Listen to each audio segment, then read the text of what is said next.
The church pews creaked like coffins in the cold, as Mara Blackwillow stood at the altar, hands clenched so tightly in her skirt they'd gone white at the knuckles. Snow clung to the boots of the townsfolk, melting into dirty puddles on the pine floorboards. Outside, a wind howled off the Uinta peaks, but inside it was another kind of chill, the kind that settled deep in the bones and refused to let go. Every set of eyes pressed into her back like pins. No one came with congratulations. They came to witness a hanging disguised as a wedding. The preacher's voice trembled over the passage he read from his Bible, his eyes darting once to the man standing beside her. Even he looked unsure whether to speak or run. She didn't look at her groom. She hadn't, not once. Not when he entered the church. Not when he stood beside her, taller than every other man in the room, coat heavy with snowmelt and wilderness. His name alone made even ranchers flinch. Thorne Tallman, the mountain man, the one they said once dragged a grizzly off a boy with his bare hands, the one who'd gone into the Uintas after his brother died and hadn't been seen for nearly 5 winters until he came down with a stack of cash and asked for a bride. Number. Not asked. Bought. Mara's stomach twisted, but she didn't move. Her father stood in the back, hat in hand, face scrubbed and twitching with nerves. She knew that look. Not shame, relief. Debt cleared, land saved. His boys would have shoes this winter. All it cost was her. Her father hadn't even said goodbye before the service started. Just muttered something about how she'd better not screw it up, then spat in the dirt and walked into the church like he wasn't about to sell his only daughter. "Do you, Mara Blackwillow, take this man?" The preacher's voice stretched the words like taffy. Her heartbeat roared in her ears. It was supposed to be a question. It didn't feel like one. Her eyes locked on the wooden cross above the altar, not for comfort, but because if she looked anywhere else, especially at the man beside her, she feared her knees might give. Her mouth was dry voice lost somewhere between the ribs. But the silence was heavier, crushing. "I do," she whispered. The murmurs behind her came like thunder, soft but judgmental. Poor Mara. Blackwillow's girl, just like her mother, used and spent. A pity, a shame, but none of them stopped it. The preacher turned to the man beside her. Her heart pounded so hard it rocked her chest. She braced herself for violence, for coldness, for some gruff agreement that would seal her fate in ice. But it didn't come right away. There was a pause, a long one. She felt the change in the air before she heard his voice. Slowly, unable to stop herself, she turned just enough to glimpse his face. Scarred, sunburnt. Eyes like winter clouds, gray and unreadable but not cruel. "Do you, Thorne Tallman, take this woman?" "I do," he said, low and steady like the crack of a branch under fresh snow. The preacher cleared his throat, fumbled the Bible closed. "By the power vested in me by the territory of Utah and under the eyes of the Almighty, I now pronounce you man and wife. You may kiss the bride." A hush fell. Mara's stomach clenched so tightly she felt dizzy. She hadn't thought past this moment. The kiss, the claim, his mouth, his hands, she couldn't breathe. Then she felt it, his presence close to hers, his body heat, the scent of pine and leather and wind. He raised a hand, and she flinched. Couldn't help it. A collective intake of breath echoed behind her. But Thorne didn't grab her. He leaned forward slowly and pressed a kiss not to her mouth, but to her forehead. A soft, barely there touch, like a secret. Gasps rippled through the room. He stepped back before she could even react. "Let's get you out of here," he murmured, so quiet only she could hear. They walked down the aisle together. Her hand rested on his arm like it belonged there. People parted without speaking. Whispers filled the silence. Outside, the wind hit like a slap. Cold, bitter, free. She didn't speak as he lifted her into a wagon hitched at the front of the church. Supplies were already packed, a second saddle tied down. She caught sight of her father stepping out of the doors, already halfway turned away. "You got yourself a good worker," he said to Thorn. "Girl knows how to keep a house." Mara froze. Her cheeks burned. Thorn turned toward her father, voice flat and cold. "She's not a worker," he said. "She's my wife." Her father flinched like he'd been slapped, but said nothing more. Just tipped his hat and disappeared into the snow. Thorn climbed into the wagon beside her. He didn't speak as he took the reins. The horses moved forward, hooves crunching ice. Mara didn't dare break the silence. She just stared ahead as Redwater Ridge disappeared behind them. The road to the mountains twisted like a snake through bare aspens and wind-hardened ground. "You scared of me?" he asked eventually, eyes still forward. She swallowed hard. "I don't know you. People say a lot of things." She didn't answer. The higher they went, the colder the air turned. Pine thickened. The sun dipped behind the ridges. Her bones ached with tension. The cabin, when they reached it, was smaller than she expected, but neat. Smoke curled from the chimney, a warmth against the snow. He helped her down, hands surprisingly careful at her waist. "Welcome home," he said, opening the door. She stood there uncertain. The word home landed like a stone in her chest. She hadn't had one of those since her mother died, since her father started losing more money than cattle. Inside the cabin was simple. A single room. Stone hearth fire crackling, a bed, a cot, shelves lined with jars. Everything clean, functional. She stood motionless, heart hammering. He set down her trunk, then turned toward her, voice low and even. "Mara, there's something you need to know." She looked up sharply. He reached down and removed the gun belt from his hips. Slowly, deliberately, he laid it across the table between them. "You weren't bought," he said. "You were saved from something worse." The flames popped. Her hands turned cold. His next words turned her blood to ice. "Jed Hornbeck wanted you," Thorn said, "and he doesn't take no for an answer." And just like that, the shadows shifted. She wasn't standing across from a stranger. She was standing across from the only man who had ever stepped between her and a monster. And she didn't know what frightened her more, the danger behind her, or the strange, unfamiliar safety in front of her. "You weren't bought, Mara, you were taken out of a snake's reach." The fire cracked loud in the quiet of the cabin, sending flickers of orange light across the walls made from hand-hewn logs. Mara sat stiffly in the only chair, her skirt pulled tight over her knees. Her hands tucked beneath her arms, like they might fly away if left unguarded. The words he'd spoken moments ago still hung in the air, weighty and close, like smoke that refused to clear. Thorn Tallman stood on the far side of the room, the distance between them filled with everything unspoken. He hadn't moved since laying down the gun belt. He didn't sit, didn't pace. Just stood still, broad shoulders relaxed but not at ease.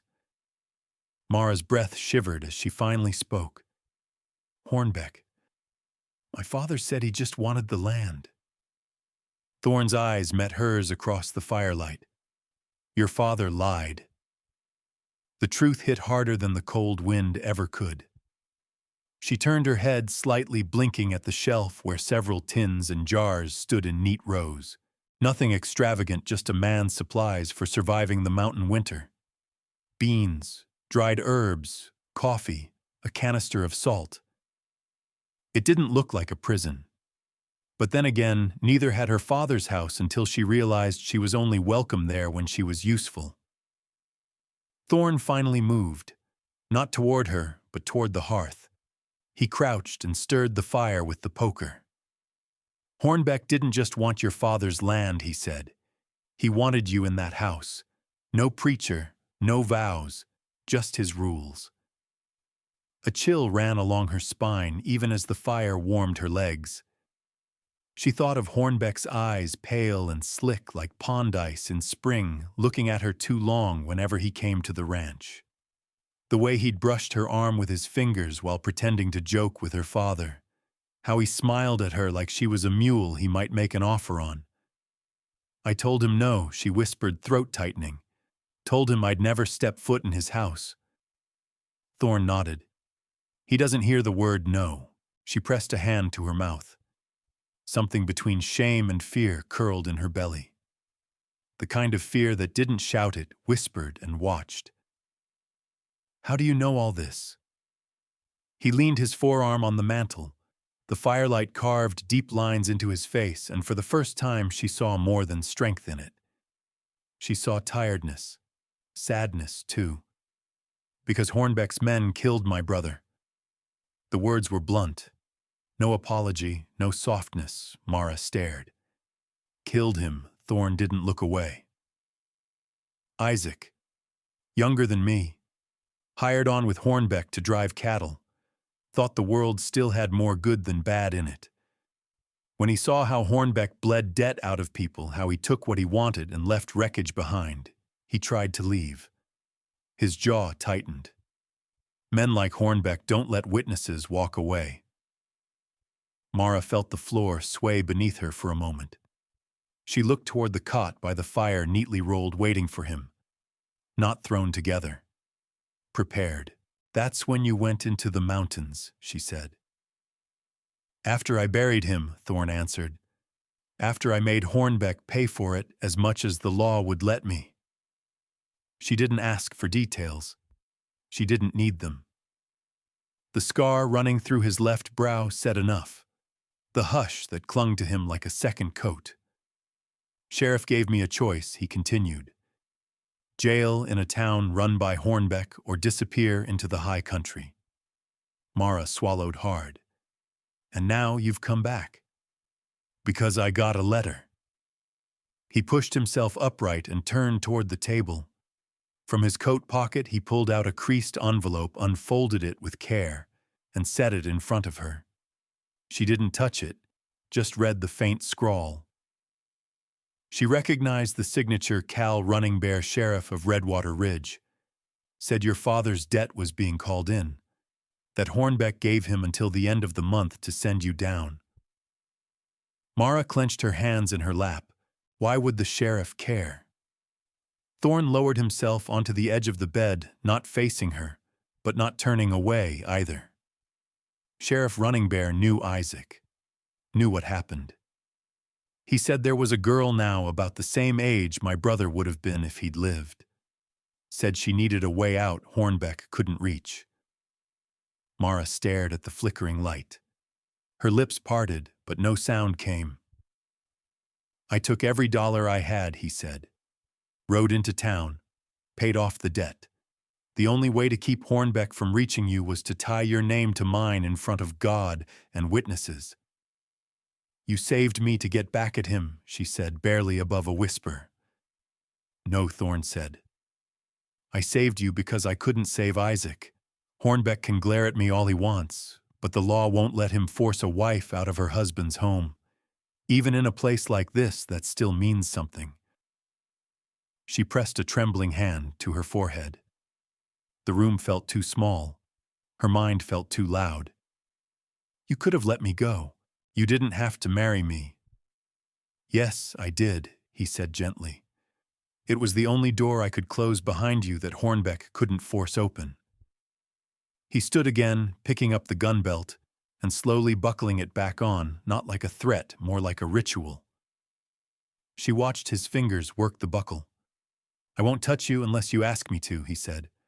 I won't share that bed unless you want me there. You can have the cot. Or I will. You can speak. Or not. But you're safe here. That's my word. She looked at him, then really looked. The fire caught in the gray of his eyes. Something raw sat just behind them. "Why are you telling me all this?" she asked. "Because you didn't choose this," he said. "The least I can do is not lie to you." The silence that followed wasn't heavy like the one in the church.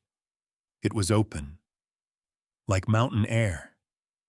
Mara rose slowly from the chair and moved toward the trunk at the foot of the bed. She opened the lid, lifted out the small stack of dresses her mother had sewn before she passed. She placed them one by one on the shelf Thorn had cleared. On the far wall, she noticed a bunch of dried wildflowers tied with twine hanging from a nail. Their colors were faded, but they had clearly been placed there long before today. Thoughtfully, hopefully. "You planned for someone," she said. Thorn looked over his shoulder. "Sheriff's letter came a few weeks ago. Had time to think." She didn't know what to say to that. Later they ate stew at the table, beans, venison, herbs. It was simple but warm, nourishing. He didn't speak much, but he wasn't brooding, just quiet. "Do you read?" she asked, washing the tin bowls in the basin. He shook his head. "Not well." "I could teach you," she offered before she realized it. He looked up, surprised. "I'd like that." That night she lay alone in the bed, quilts pulled high. The wind slipped between the eaves. Thorn shifted on the cot, and the boards creaked softly. Her fear hadn't disappeared, but beside it, like a second shadow, something new had crept in. A strange, fragile sense that maybe, just maybe, she hadn't been thrown to the wolves. Maybe she'd been pulled from their teeth. "The only thing colder than this mountain is the way Jed Hornbeck looked at me the day he told my father I'd suit his house just fine." The sound of the axe striking wood echoed sharp and steady across the clearing, a rhythm that settled over the cabin like breath. Mara stood just inside the doorway, watching Thorn split a thick log down the center. The early morning sun hadn't yet burned the frost off the pine needles, and her breath came out in little white clouds. He hadn't spoken much since sunrise. He'd risen before she did, already pulling on his coat, already moving. Mara had stirred in the bed to find the fire built and the kettle warming. She didn't know what to do with the silence, not angry, not cold, just quiet like snow falling on moss. It reminded her of the ache in her chest that never fully went away even when her hands were busy. She stepped out into the cold, tugging her shawl tight. "You'll wear your shoulder out before midwinter if you split wood that fast." Thorn glanced over.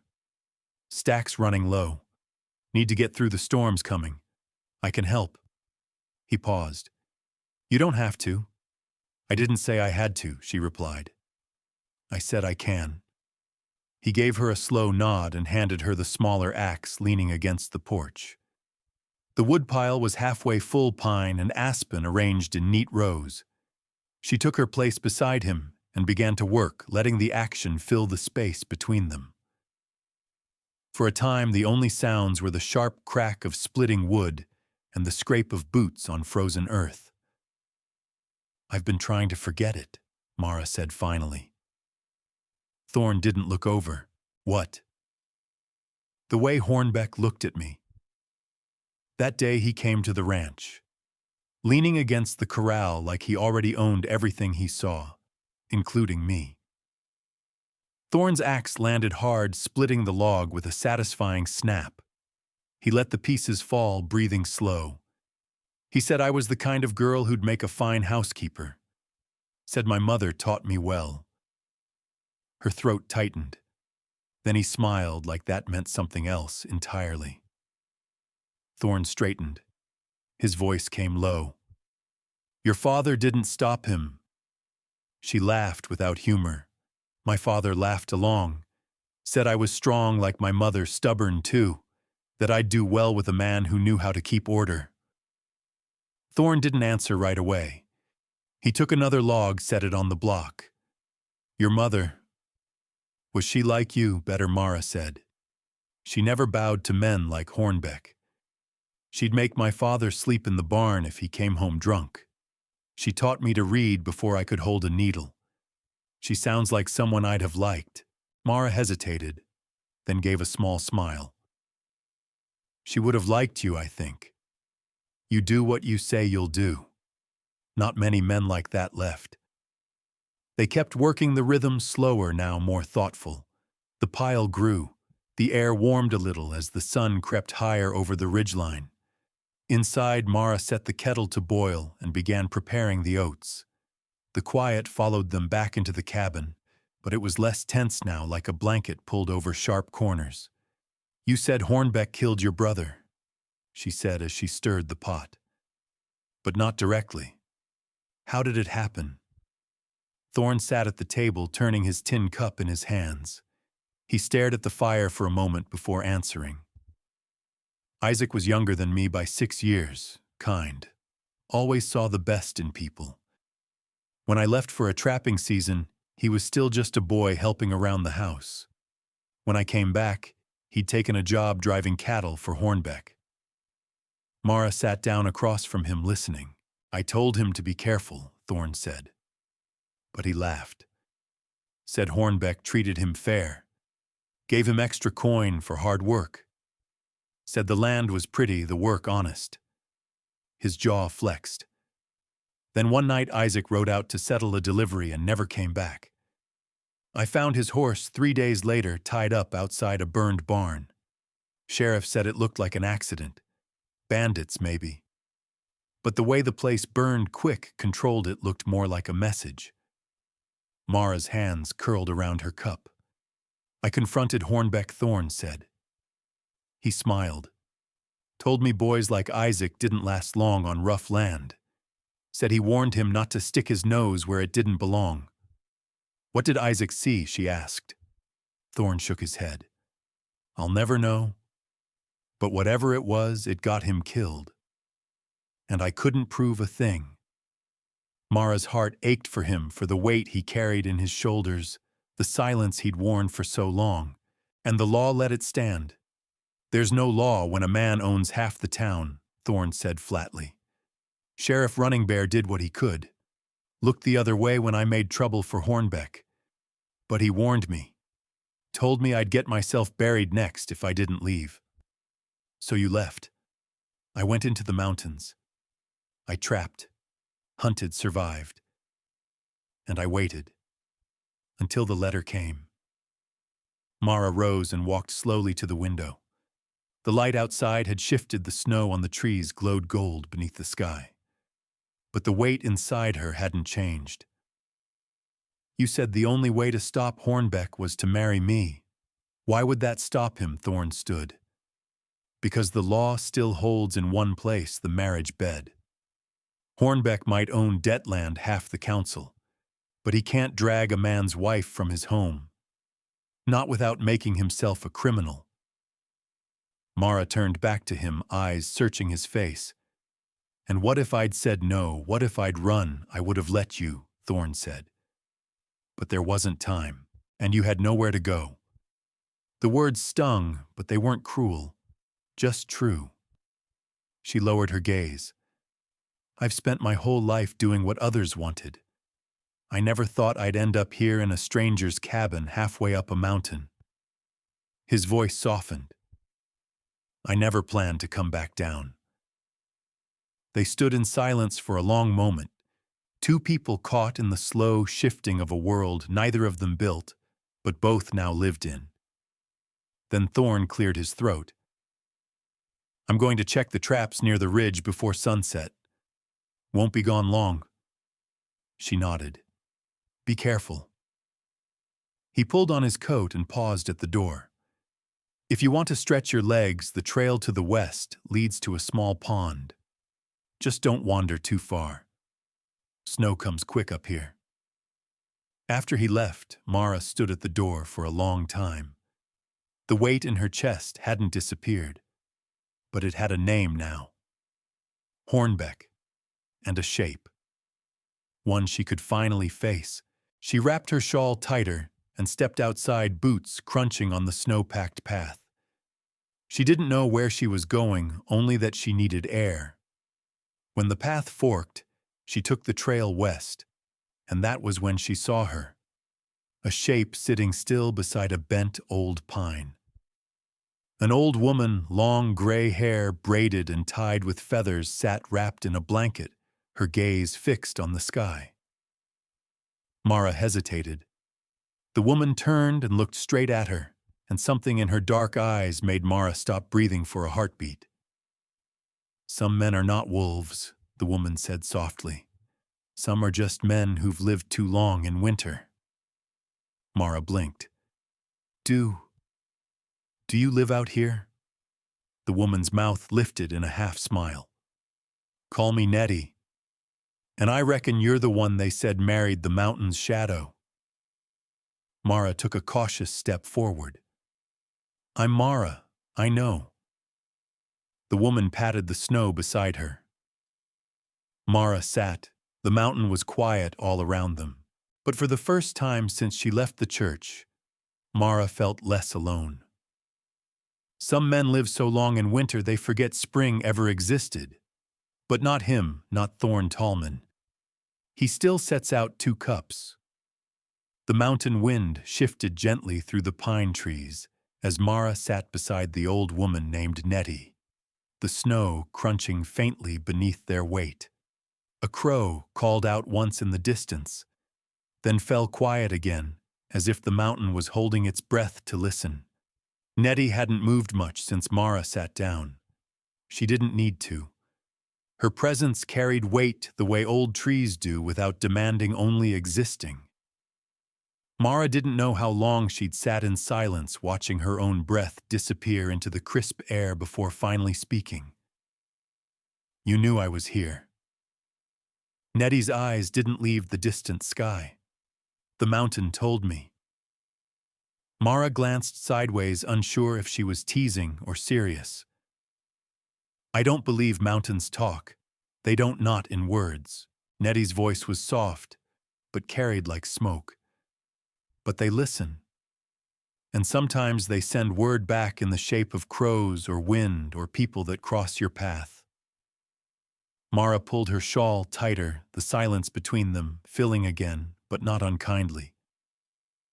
Nettie's hair, streaked silver and black, was braided tight and wrapped around her shoulder, tied at the end with a strip of red cloth. Her face bore the lines of many winters, but her eyes, they still had the brightness of fire. "You've been up here long?" Mara asked. "Long enough," Nettie replied. "Longer than Hornbeck's held power. Longer than the gossip down in Redwater's had teeth."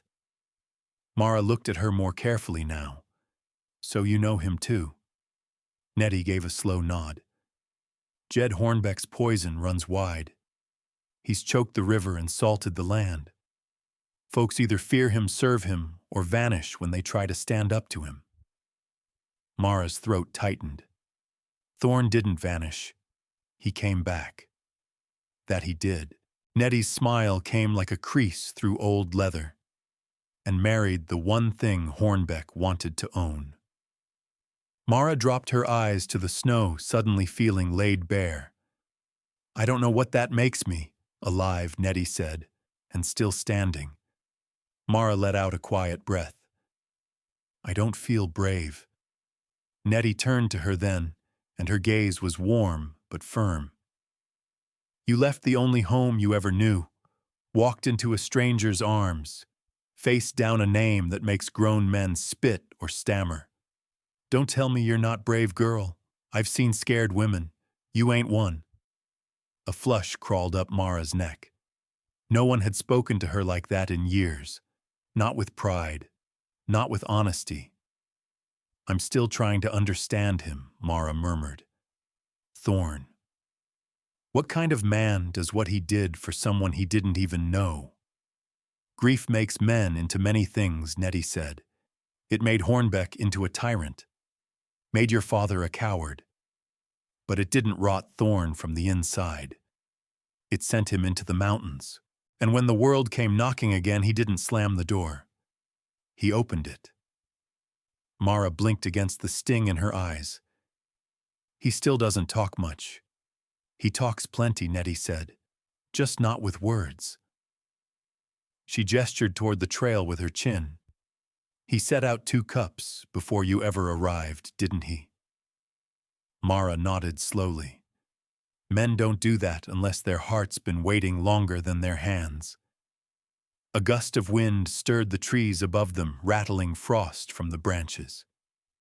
Mara sat still, thoughts turning slowly like river stones. She didn't know what she'd expected to find on that path. Maybe solitude, maybe space to think. She hadn't expected to find wisdom tucked inside an old woman's blanket. "How do you know him?" Mara asked quietly. Nettie leaned back against the pine.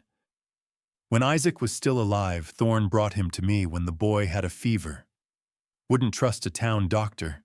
Said I had herbs stronger than whiskey and a steadier hand than a sawbones.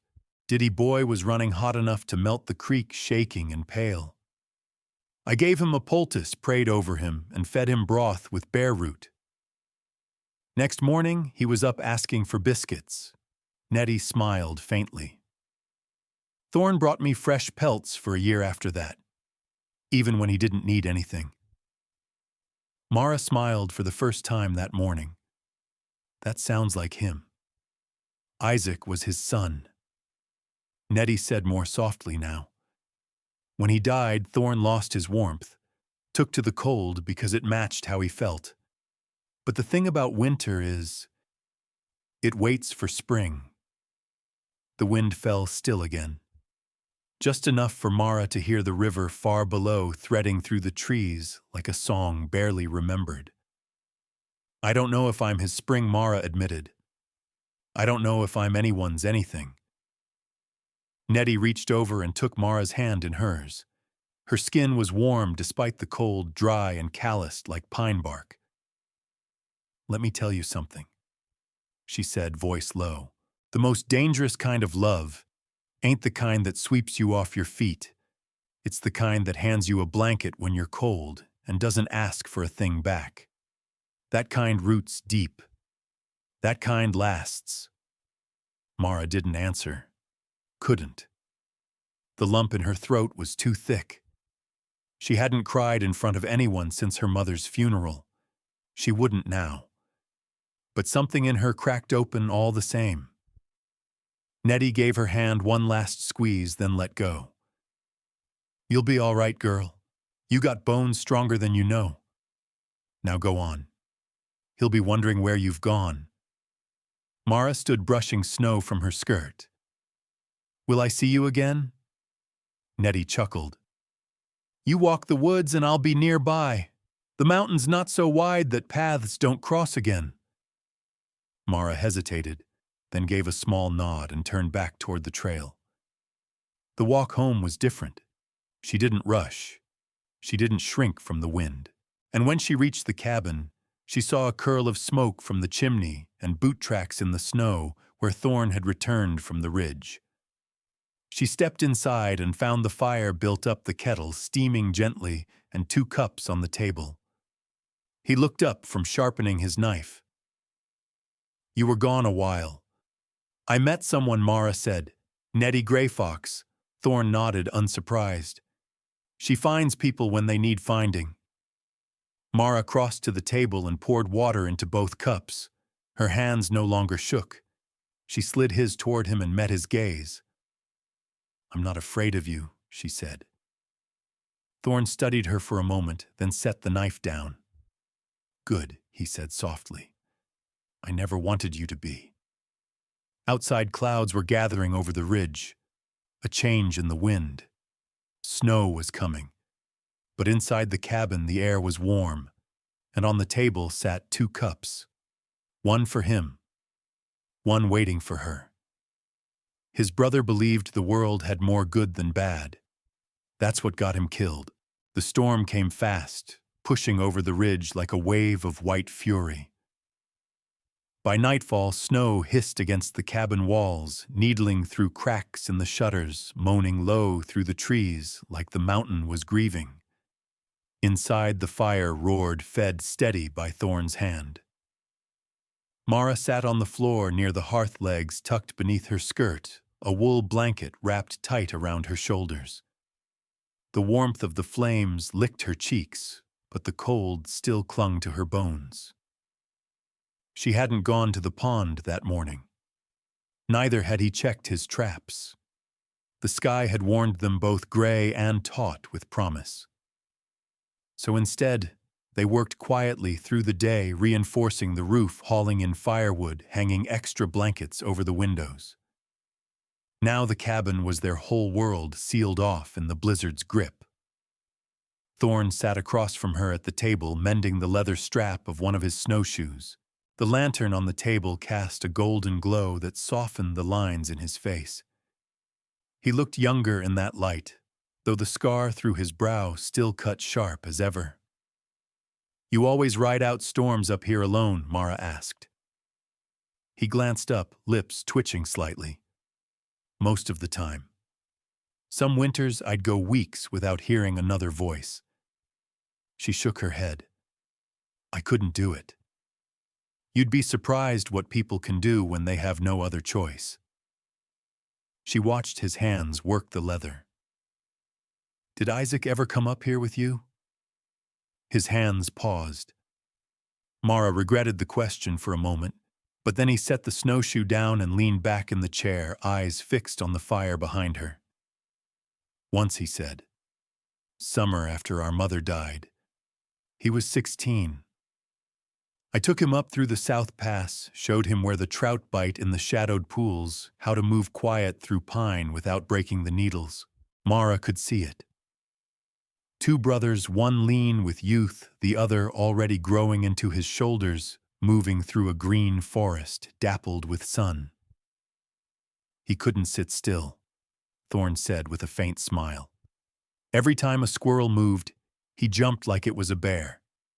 Kept asking me questions I didn't have answers to.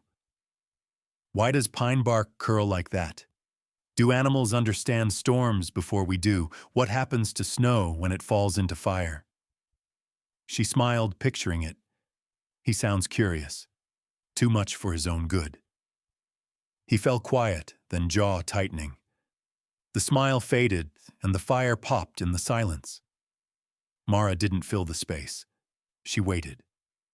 At last he spoke again. "Isaac believed in people," he said softly. "He believed most folks were just doing their best even when they made mistakes.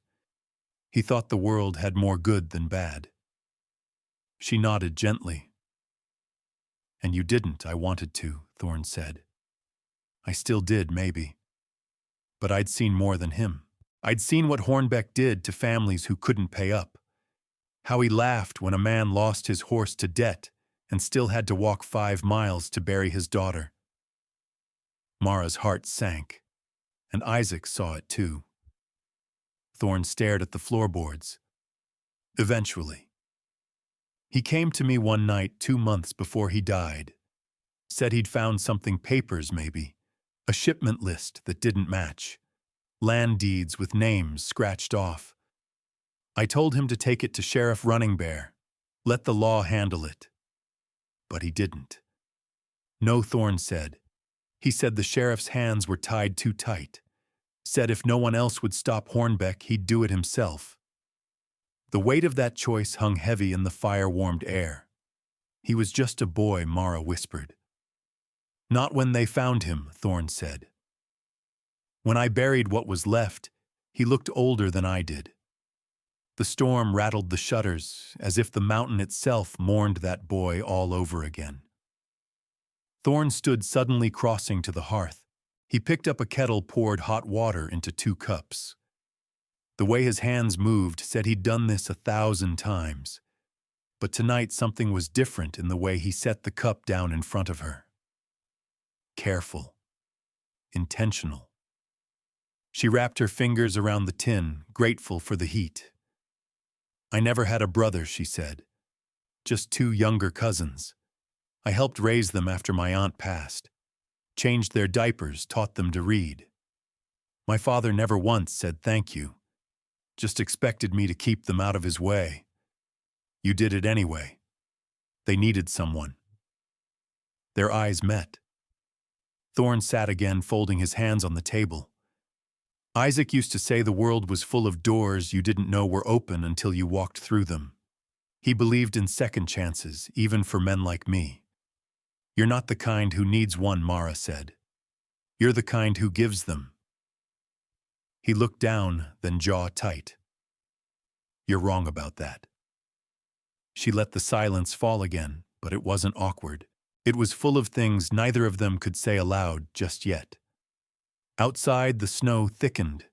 The cabin creaked under the weight of the storm, but the fire held strong. Mara stood slowly and walked toward the shelves. Her hand hovered over the stack of books she'd brought from home, bound in worn cloth, the corners softened by time. She turned back. You still want to learn to read? Thorne raised a brow. Now, no time like the present. He leaned back, folding his arms with a challenge in his eyes. All right. Teach me something. She pulled the thinnest book from the shelf, one her mother had given her when she was small. Inside were short stories with hand-drawn letters and simple sentences. She returned to the table and opened the book, sliding it toward him. His brow furrowed as he looked down. She pointed at the first sentence. This is the word river. R-I-V-E-R. He repeated it slowly, shaping each sound like it was new on his tongue. They worked for nearly an hour, the storm blurring the world beyond the walls, while they spelled out each letter, each phrase. He struggled with some, surprised her with others, and every time he stumbled, he tried again. When the fire burned low, Mara closed the book gently. You did better than most boys your age, she said with a small grin. I'm not most boys. No, she said. You're not. He smiled, and it was different this time. Not the wary twist of a man used to being feared, but the quiet, surprised smile of someone remembering what warmth felt like. She returned the book to the shelf, then paused by the window. The storm still roared, but inside the cabin the fire glowed golden, the air smelled of pine and leather, and her heart somehow had begun to soften.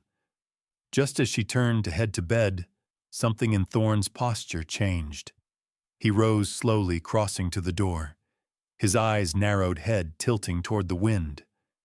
What is it? She asked. His voice dropped low. Riders. Her breath caught. How many? 3? Maybe 4. She moved toward him. Could be hunters. Hunters don't ride this high in a bunch. He reached for his rifle by the door, checked the chamber with quick, practiced hands. Her heart thudded. Go inside. Bolt the back shutter. Stay away from the window, he said. She backed away, blood pounding. Is it Hornbeck? I think a snake doesn't like having something taken from its teeth. He opened the door, rifle in hand.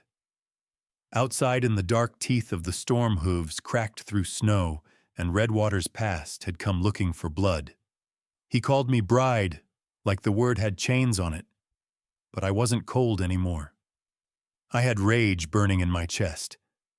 The storm hadn't fully passed, but the snow had thinned to a light flurry, the kind that swirled in idle loops before settling on the porch like dust. Mara crouched near the front window, peering through a narrow gap in the shutter.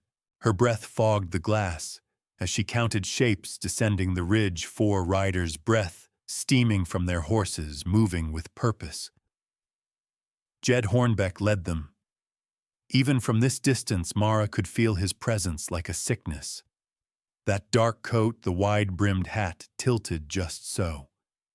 She recognized the smug set of his jaw, the casual slouch of a man who thought he already owned whatever he laid eyes on. Behind him, the others rode in a half-moon formation, flanking him like wolves. She ducked back, her stomach twisting. At the door, Thorne adjusted the rifle strap across his chest and slipped a second cartridge into his coat pocket. His movements were smooth, practiced, but his jaw was set in stone. Could still be nothing, she said, though the words rang hollow. Too far up for that, he replied. Hornbeck's not here to talk. He stepped out onto the porch without another word. Mara wanted to stop him, grab his sleeve, drag him back inside and bar the door, but she didn't. She knew better. You don't leash a storm when it's trying to protect your roof. She slipped to the back of the cabin, bolting the rear shutter and checking the latch on the root cellar. Then she returned to the window and watched. The riders stopped a few yards from the porch. Hornbeck dismounted slowly, brushing snow off his coat, like he had all the time in the world. His pale eyes flicked across the cabin and landed on Thorn like a vulture sighting movement. "Well now," he said, voice smooth and sharp. "I heard a rumor. Said my little bride ran off to the mountains." Mara's hands curled into fists. Thorn stood calm, feet planted in the snow rifle resting lightly in his grip. "She's not your bride." Hornbeck chuckled, his breath fogging in the air. "Debt was made in my name. Girl was part of the bargain. The debt was paid. In full." Hornbeck's expression didn't change, but one of his men shifted in the saddle, resting a gloved hand near his holster. Inside, Mara pressed a hand to her chest.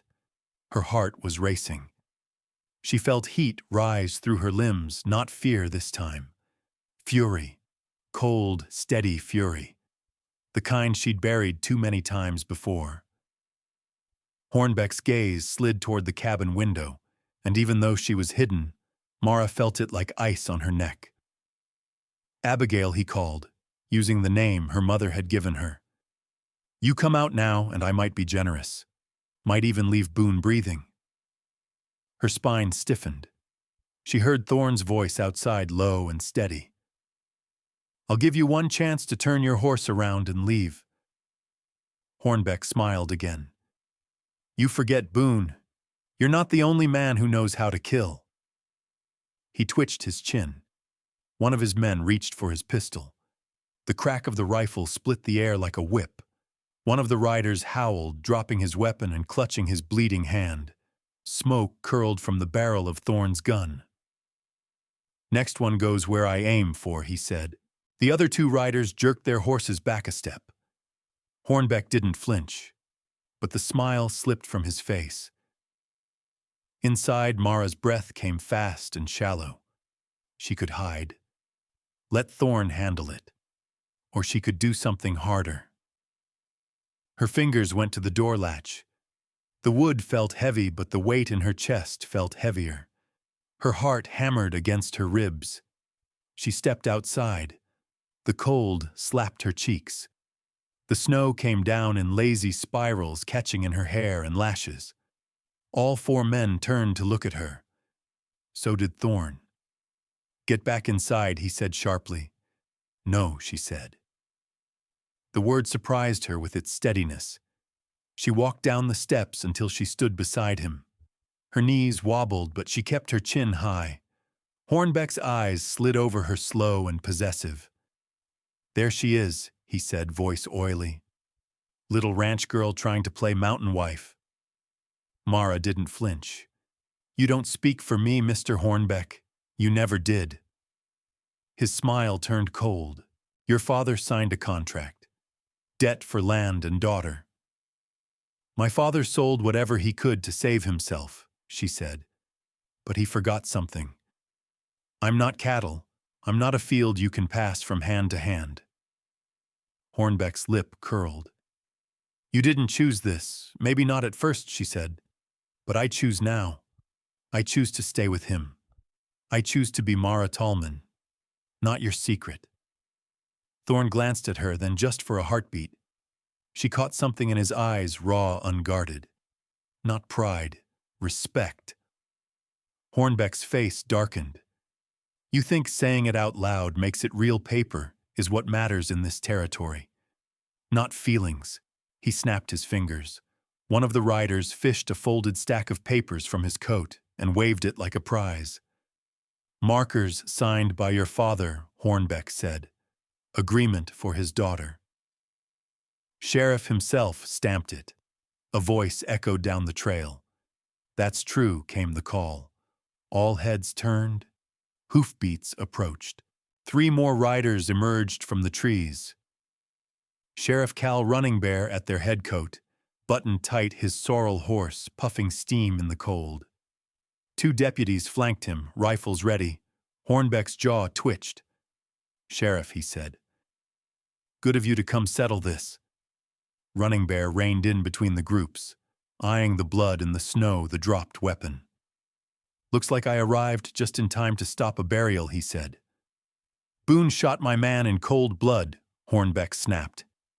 "He drew when your men reached for their guns," Mara said. "I saw it. Thorne shot to stop them, not to kill." The sheriff looked from her to Thorne. That true Thorne nodded once. "I warned them." Running Bear exhaled through his nose. "I do know you don't miss by accident." He turned to Hornbeck. "Those papers you're so proud of, they're not worth the ink anymore." Hornbeck's head snapped around. "What?" The sheriff pulled a new set of papers from his coat and unfolded them slowly. "Carter sold his debt," he said. "Signed it over to Thorne Tallman. I stamped that too. As of last week, he's the creditor. He paid it off in full. Cash. No tricks. I marked those markers paid and void." Hornbeck's eyes narrowed. "You can't do that." "The law says otherwise," Running Bear replied. "And Boone did things right. Marriage at the church in front of witnesses. Stands legal." The deputies shifted. Their hands hovered near their rifles. Hornbeck's face turned red, then white. "You think I'll just ride away?" he growled. "After he stole what was mine," Thorne stepped forward. "I stole nothing. I bought a debt and offered her my name. She can leave me whenever she wants. She couldn't leave what you planned without breaking her soul." Hornbeck's hand went to his gun. Thorne's rifle cracked again. Hornbeck screamed, his weapon spinning from his hand as blood bloomed from his shoulder. He toppled from the saddle into the snow. One of his men twitched toward his own gun, but a deputy's rifle was faster. Mara clapped a hand over her mouth, stunned. Not at the violence, but at the precision, at the mercy. Thorne stepped forward, slow and steady, rifle still in hand. He stopped over Hornbeck, who groaned in the snow. "You killed my brother," Thorne said. "You ruin lives." He looked down for a long second. Then he turned the rifle and handed it stock first to Sheriff Running Bear. "I'm done letting you make me into the monster." The sheriff took it with wide eyes. Snow began to fall again, silent, heavy, uncaring. And Mara reached for Thorne's hand. He didn't flinch. His fingers curled gently around hers. Warm, rough. Home.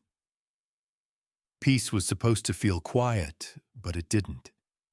It felt like waiting for the next sound, like standing in a calm before another storm. The snow lingered for days, heavy enough to muffle the world, but not deep enough to bury it. Inside the cabin, the air had shifted. It wasn't tension anymore, not exactly, but it wasn't ease either. It was a silence full of unspoken thoughts, full of breaths held too long. Mara stood at the table sorting dried herbs with gentle fingers.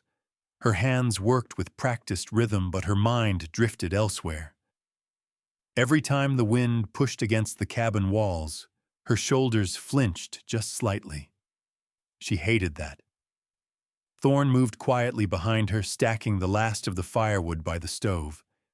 He was steady, always steady. The kind of man who said little and meant every word. Since the standoff with Hornbeck, he hadn't mentioned it once, not the shot, not the law, not the way Mara had stepped beside him in the snow. But something had shifted. It wasn't that he looked at her differently. It was that he looked at all.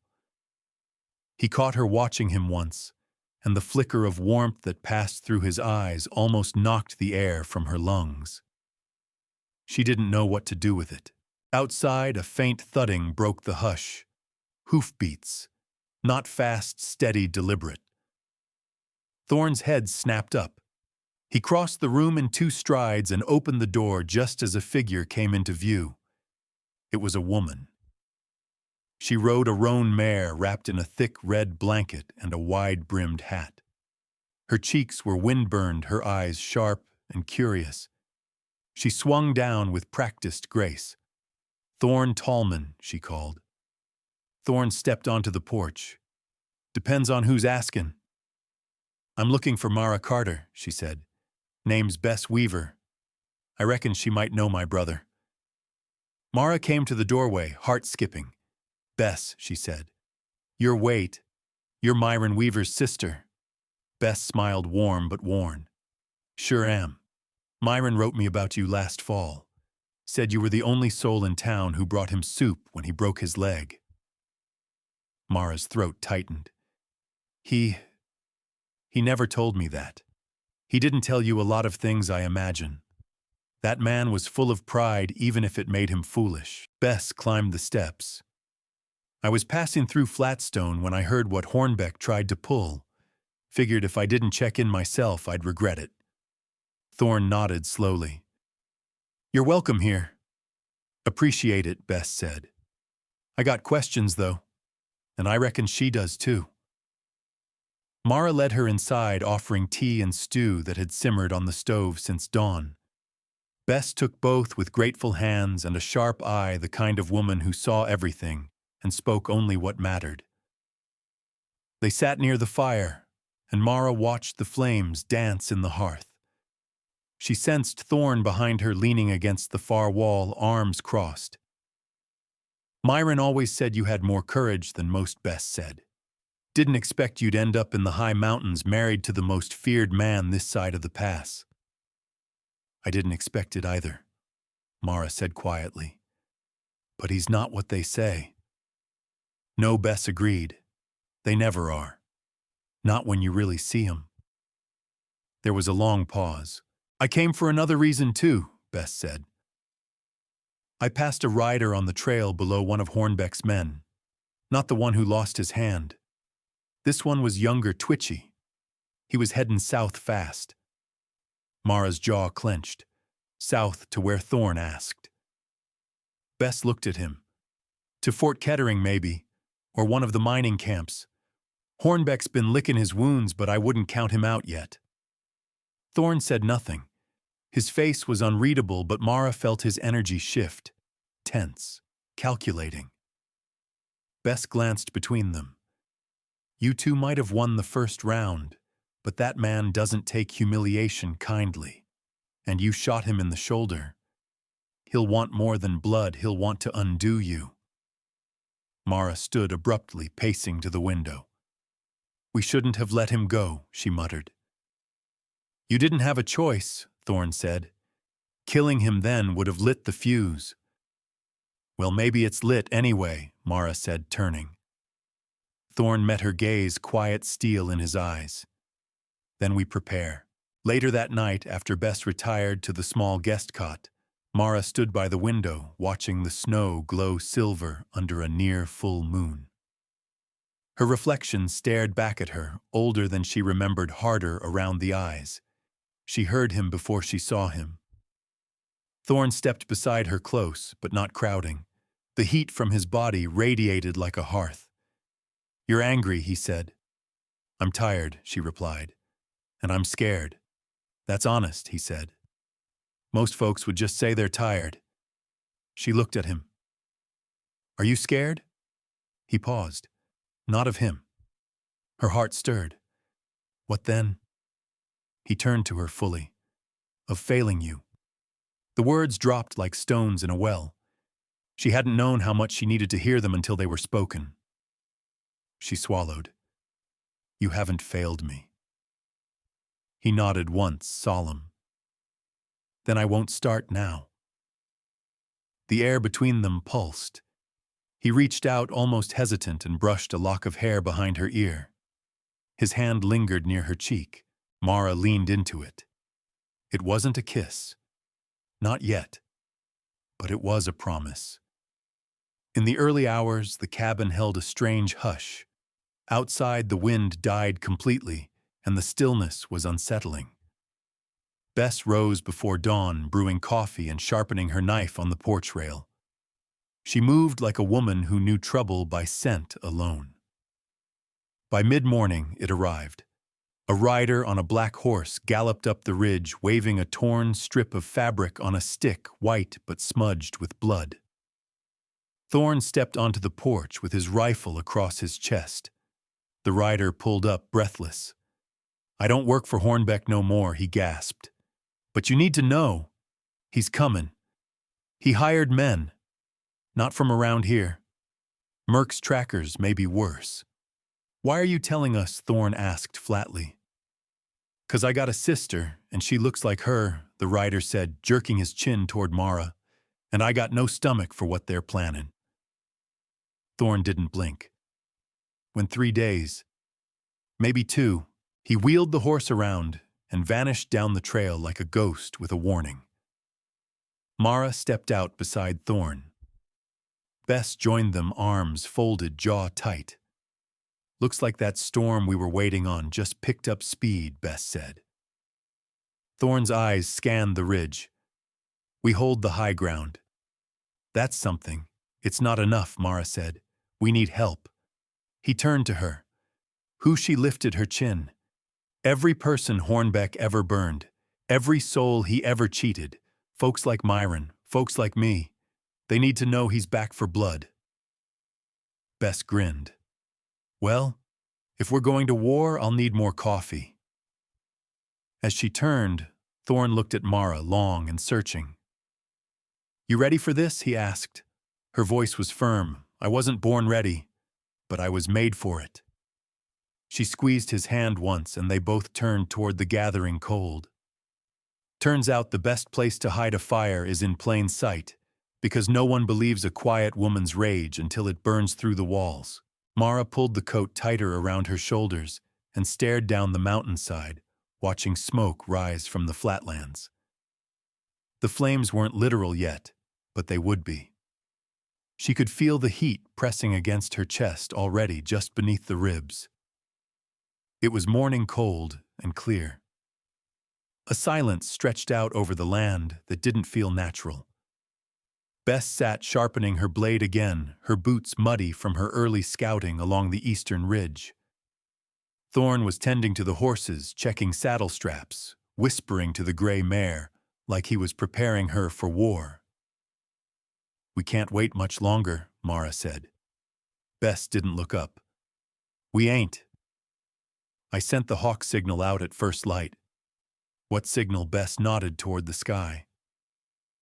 "My people use birds.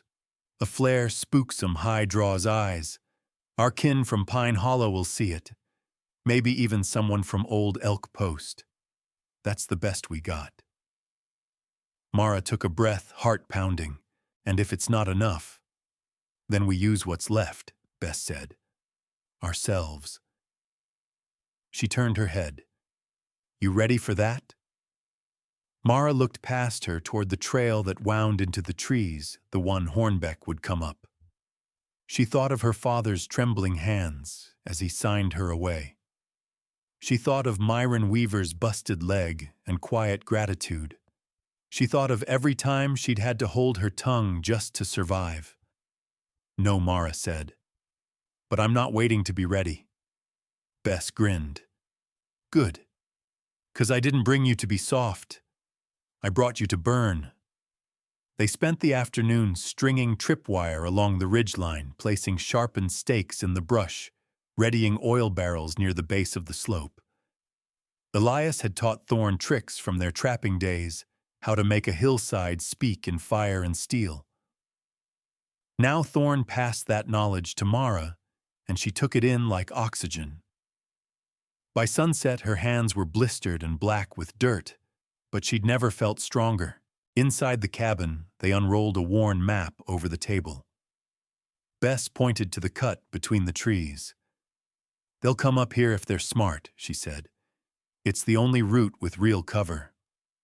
Thorne nodded. "We'll let 'em. Then we take it away." Mara studied the markings. "If we push them back here toward the rock line, there's a dead drop. If we corner them right, Then they fall, Thorn finished. Bess leaned back. Only thing is, we have to make them run. No one spoke for a long moment. Then Mara said, "Then I'll give them someone to chase." Both Thorn and Bess looked up sharply. "No," Thorn said. "Absolutely not. It's the only way," Mara said calmly. "I know Hornbeck. He won't trust any ground that's too quiet. But if he sees me running, if he thinks I'm scared, he'll bite." "And you'll die," Thorn snapped. "Not if I know the path better than they do," she said. "Not if I run straight to where we want them." Bess gave her a long look. "You'd make one hell of a war chief." That night the air was too cold for comfort, but no one slept. Thorn built the fire higher, not for warmth, but for light. He didn't want shadows sneaking in. Mara sat beside him, her knees pulled to her chest. "You hate this," she said softly. "I hate the idea of you in his sights again," he said. She studied him. "Then don't let me fall." He reached for her hand and took it in both of his. His hands were calloused warm. "I won't. But I need you to promise me something." She raised a brow. "When this is over, when you've won this fight, you stop running. From people. From peace. From me." The words lodged in her chest. "I'm not good at peace," she whispered. "You're better at it than you think," he said. "Because when you sleep, you don't flinch. Not here. Not with me." A single tear slipped down her cheek. She didn't wipe it away. "I promise," she said. Just before dawn, they took their positions. Thorn and Bess stayed hidden in the ridgeline, weapons drawn breath low. Mara stood alone on the open path, wrapped in her shawl, a single oil flask tucked beneath the folds of her skirt. The sound came like thunder in slow-billed hooves, steel grunts of men. Hornbeck led the pack, mounted on a dark gelding dressed in black, like the devil come calling. His arm was in a sling, but his eyes were full of fire. He saw her instantly. "Run," Thorn's voice echoed from the trees.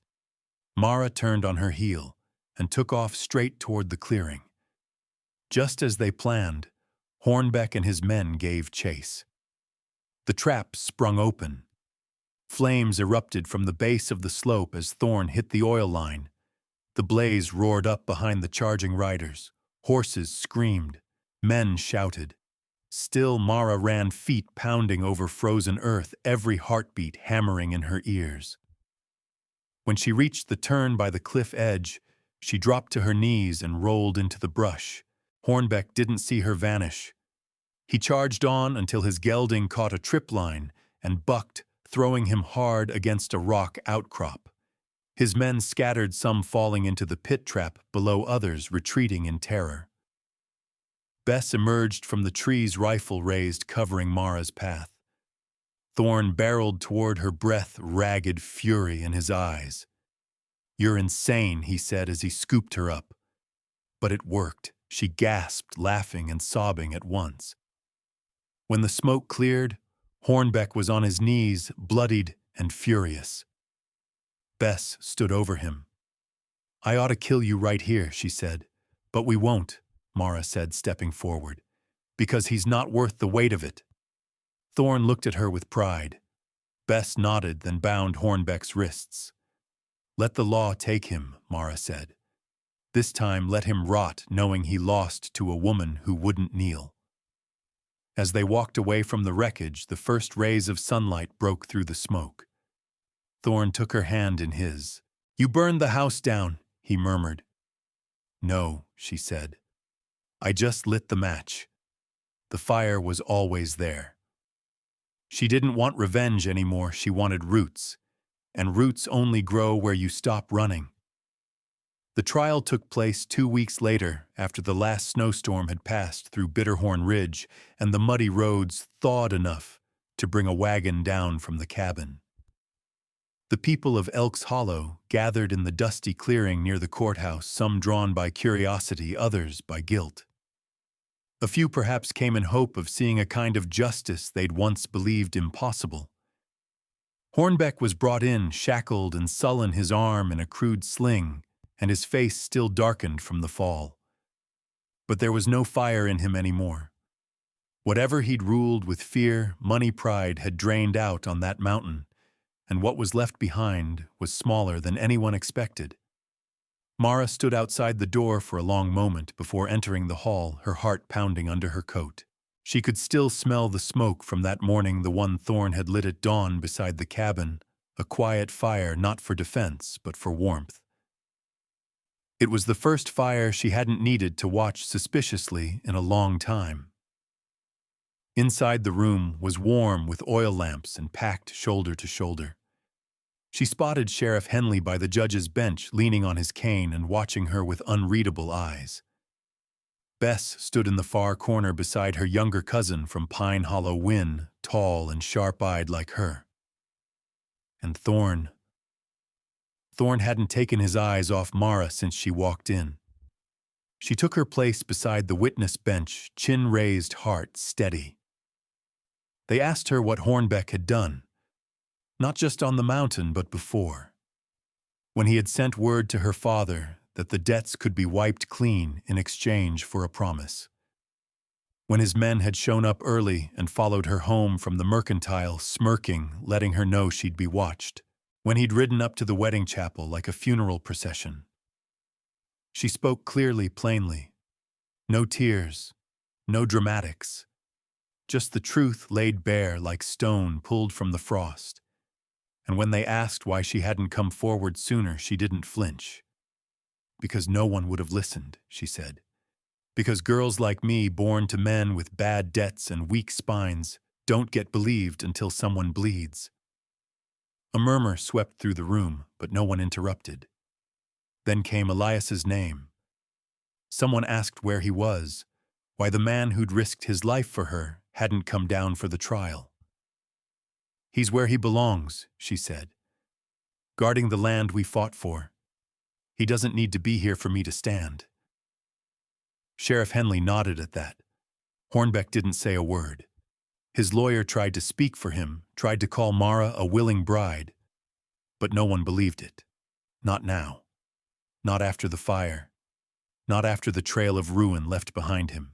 The judge gave his sentence just after noon, 30 years in prison, hard labor, no parole. Mara didn't smile. She didn't cheer. She simply let out a breath that had been caught in her chest for far too long. When it was over, Thorn met her at the steps. She leaned into his side, let him wrap his arm around her shoulders. I thought it'd feel like something more, she said quietly. It's not the justice that makes it feel full, he replied. It's what you do after. She looked up at him. I don't want to leave the mountain. You don't have to, he said. But maybe we come down once in a while. See how the world's changing. Maybe help it along. They walked back through town. A few people nodded at her, some with respect, others with shame. She didn't blame them anymore. Fear had kept them quiet just as it had once kept her still. But she wasn't quiet now.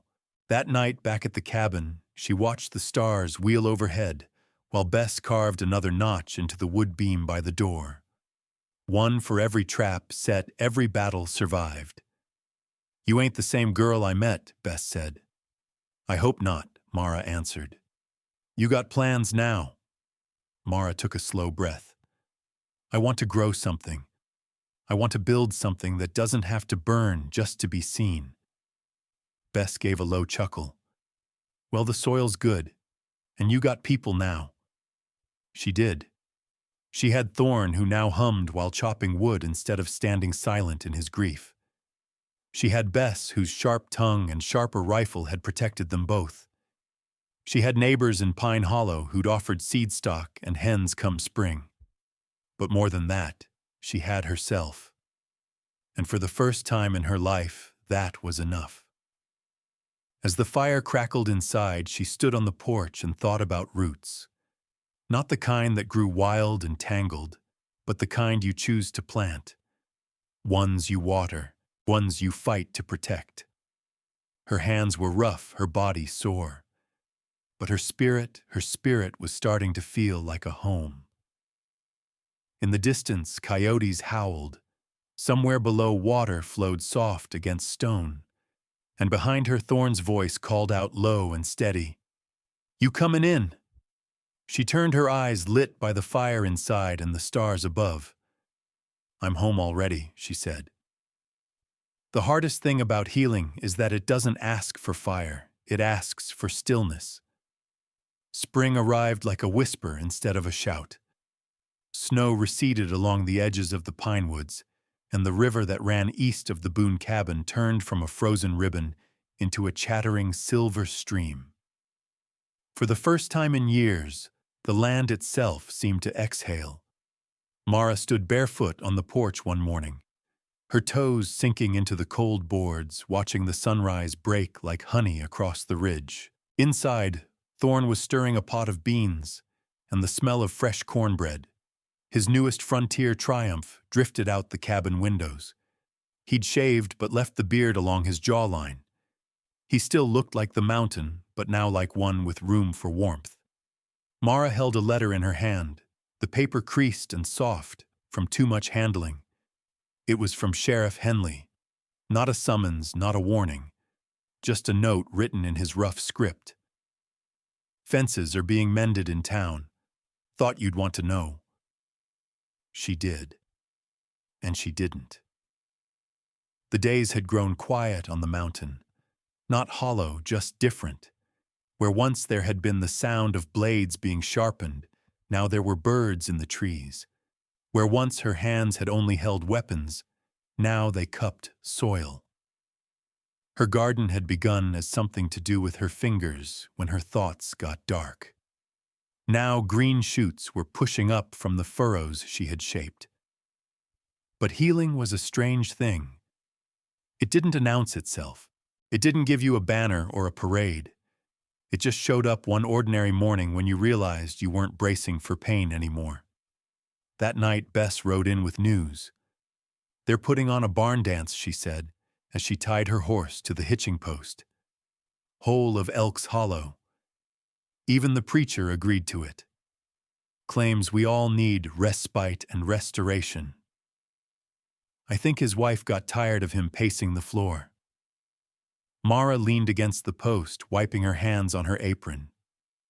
"And you came all this way to tell me about it?" Bess shrugged. "Figured you ought to know. Folks been asking about you, not in the old way. New kind of asking." "I'm not sure I'm ready to go back," Mara admitted. Bess looked at her, her gaze sharp and kind all at once. "It's not about going back. It's about showing up in your own story." That night, Mara couldn't sleep.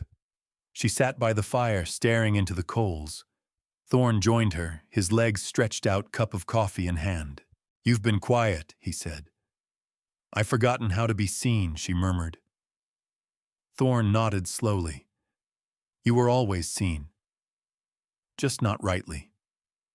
She glanced at him, then back to the fire. "Do you think it's foolish to go to that dance? I think it's braver than any fight we had on that ridge." She looked down at her hands, now calloused, not from fear, but from digging, planting, shaping things meant to last. "I don't know how to dance?" "I do," Thorn said. "I learned from my ma. Had 2 left feet, but still managed to find the beat." She smiled softly. "Then you'll teach me, I'll follow your lead." They arrived in town 2 days later. Mara wore a simple dress of pale blue stitched at the cuffs by Bess's cousin Wynne, who had come up to help with planting. Her hair was braided back with fresh pine sprigs, and though her boots were worn, they were clean.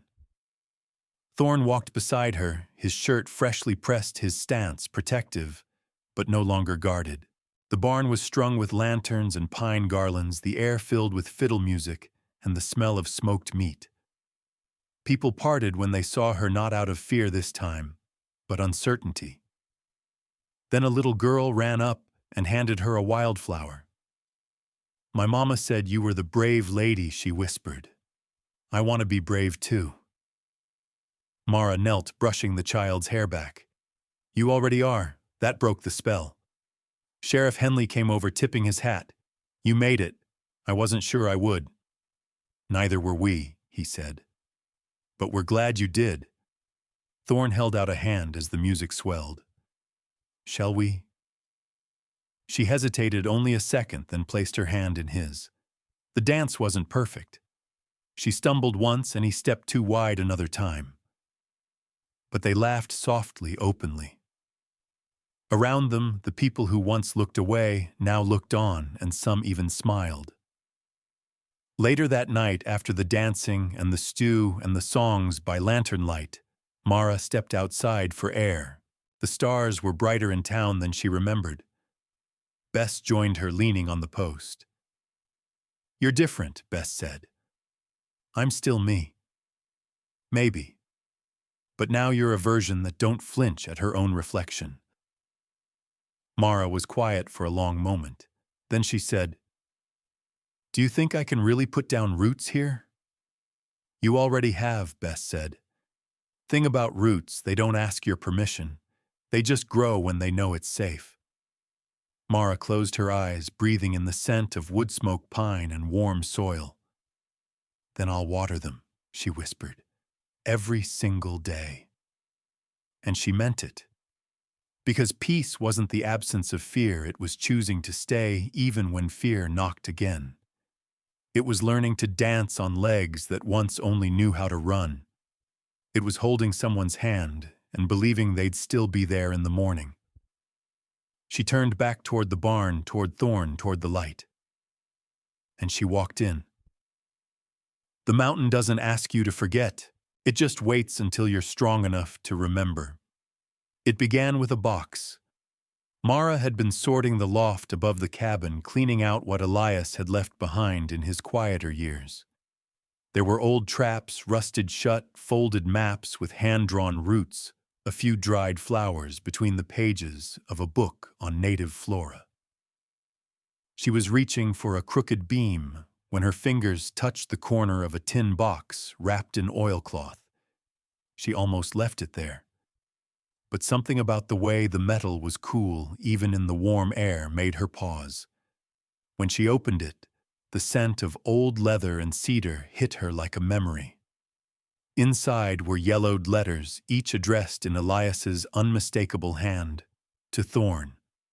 To Ma. To myself. She read one, then another. Her breath caught when she found one marked, For her if she ever comes back. It wasn't signed. But the way the words curved, how the corners were smudged, told her everything. She carried the box down to the hearth, where Thorn sat with a blade of whittled pine and a story half finished. He looked up, and his face changed when he saw what she held. I thought he burned those, Thorn said softly. He couldn't, Mara replied. Some things beg to be remembered. She handed him the letter marked, To Thorn. He held it a long time before opening it. The paper trembled as he unfolded it. Mara sat beside him in silence while he read. When he finished, he handed it to her. His eyes were wet, but he didn't hide them. It was Elias's handwriting, rough and uneven near the end. He spoke of regret and time wasted in silence. Of the day he found Thorn crying in the snow after burying their father alone. Of how he'd mistaken survival for strength when what Thorn needed most was presence. I was the mountain, the letter said. Unmoving, unbending. I thought that was noble, but maybe it just made me cold. If you're reading this, it means you stayed, and maybe that's braver than anything I ever did. Thorn folded the letter carefully, reverently. Then he stood and walked outside without a word. Mara watched him disappear into the trees. She waited. He came back at dusk, pine needles in his hair, the old axe in one hand. He didn't speak, just took her hand and placed something in her palm. A piece of carved wood, unfinished, roughly shaped like a pine tree, the base chipped. But there was something tender in its form. "He started carving this," Thorn said, voice hoarse. "Said he'd finish it when he had the words to go with it." Mara ran her thumb along the groove where the bark should have been. "Maybe we finish it together." Over the next few days, they sanded the wood down. Bess dropped by, and Wynne brought stain made from walnut husks. They all worked on it, laughing, some falling quiet other times. Like the grief had finally settled into something manageable. Not forgotten, just woven into who they were now. And Mara began writing. Not a journal, not a confession. Just pieces of her story and scraps and phrases. At first she didn't know why, but the more she wrote, the more something opened in her. One night, sitting beside the fire, she looked at Thorn and said, "Do you think he knew?" How much he meant, even when he was quiet, Thorn stirred the embers. "I think he hoped." They sat like that for a long time. Then Mara stood, walked to the shelf, and took down the old tobacco tin where Elias used to keep his tools. She slid her writing inside. "Maybe someday someone will need to read it," she said. "Not for answers. Just to know someone made it through." Thorn came up behind her and wrapped his arms around her waist. "You've already done more than make it through." She leaned back against his chest. "You think the mountain remembers everything?" she asked. "I think it remembers what matters." Spring deepened. Mara's garden turned green and wild, her hands often dirt-stained and content. The cabin felt different now, less like a shelter and more like a home shaped by choice. The townsfolk had started sending letters up with the mail rider. A teacher from Elks Hollow asked if Mara might come speak at the little schoolhouse about herbs. The preacher's wife offered to trade preserves for root vegetables. Even the sheriff sent word.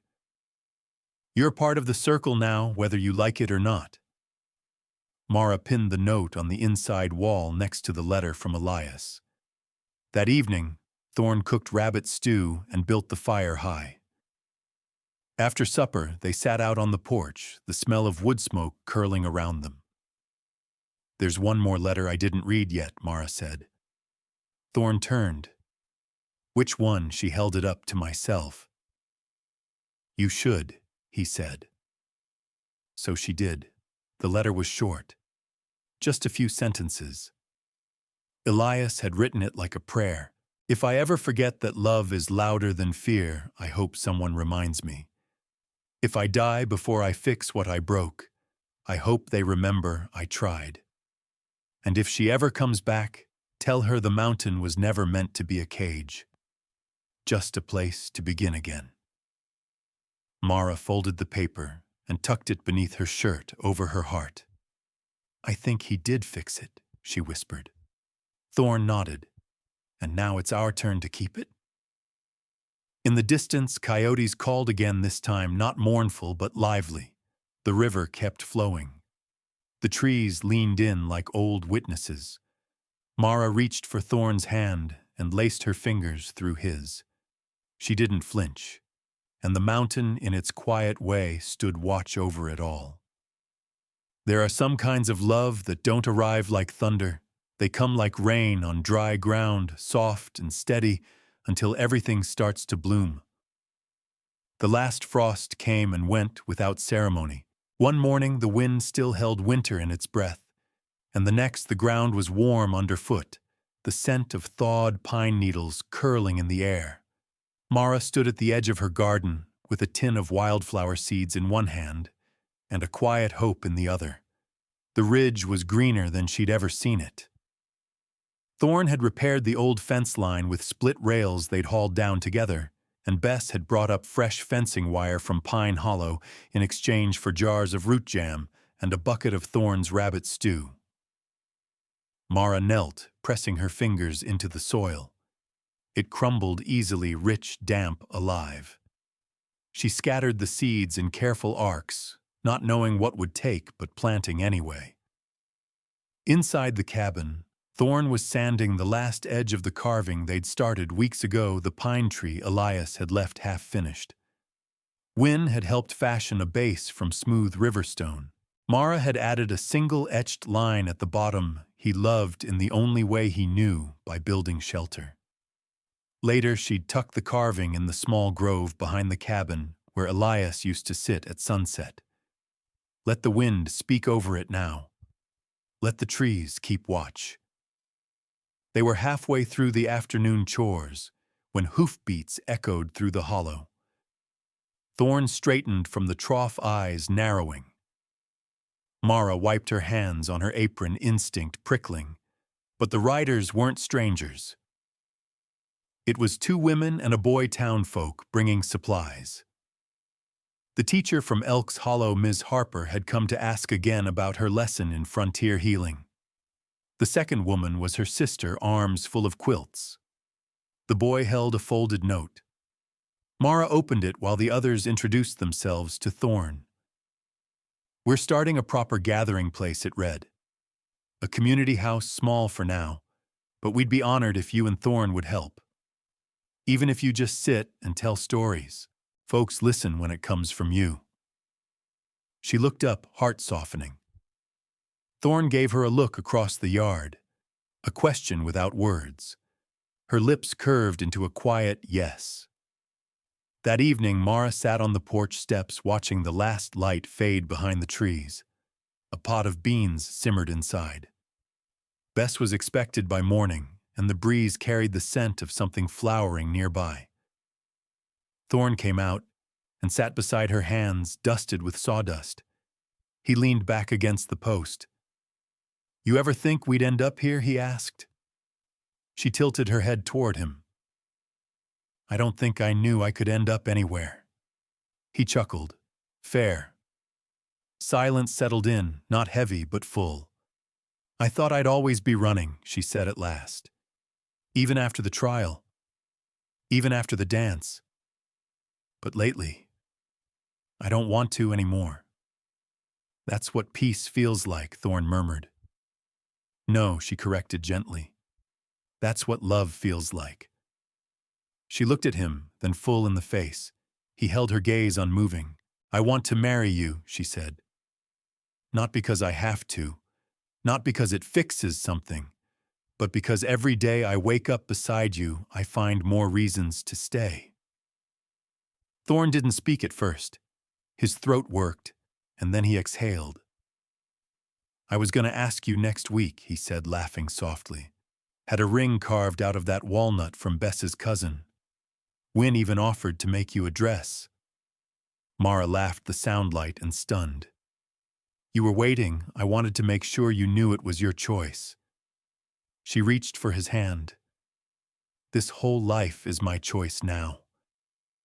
They married under the pines 3 days later. It was simple. A half-circle of neighbors, wildflowers in tin cans, a quilt laid over the stump as an altar. Sheriff Henley stood beside them, dusty and stiff in his coat hat, clutched in his hands. Ms. Harper recited a poem about roots and weathering storms. Wynne played a slow tune on a borrowed fiddle. Bess brought whiskey. Mara wore a dress sewn from 2 old linen skirts and tied her hair with a strip of fabric from Elias's flannel shirt. Thorn wore the same shirt he'd worn the day they lit the fire to drive Hornbeck back down the mountain. When they kissed, the birds startled from the trees, and the wind stirred as if in blessing. That night, as the guests rode back toward town, and the stars spilled out like spilled grain across the sky, Mara and Thorn sat together inside the cabin. She traced her fingers over the carving on the mantel. Their home had no grand trimmings, no polished furniture, just warmth, just handmade things, just them. "We should build another room," she said, chin on his shoulder. "For the herbs, for the future." He smiled against her hair. "I'll start drawing plans." She reached for his hand. "There's room for more than survival here, Thorn. There's room for joy." He kissed her temple. then let's grow it slow and steady. They stayed like that until the fire burned low and the wind outside curled against the eaves like a lullaby. The mountain didn't roar anymore. It hummed. And inside that quiet song, Mara had found not just safety, not just freedom, but a life. One built not on fear, but on choice. Not on silence, but on love. Soft, steady, and strong enough to last. The educational lesson learned from this story is that healing doesn't always come through dramatic change. It often arrives quietly, through small acts of courage, patience, and love. It reminds us that starting over is not just for the young. It's for anyone willing to face the past and choose something better. Sometimes the strongest roots grow later in life, when we've weathered enough storms to understand what truly matters.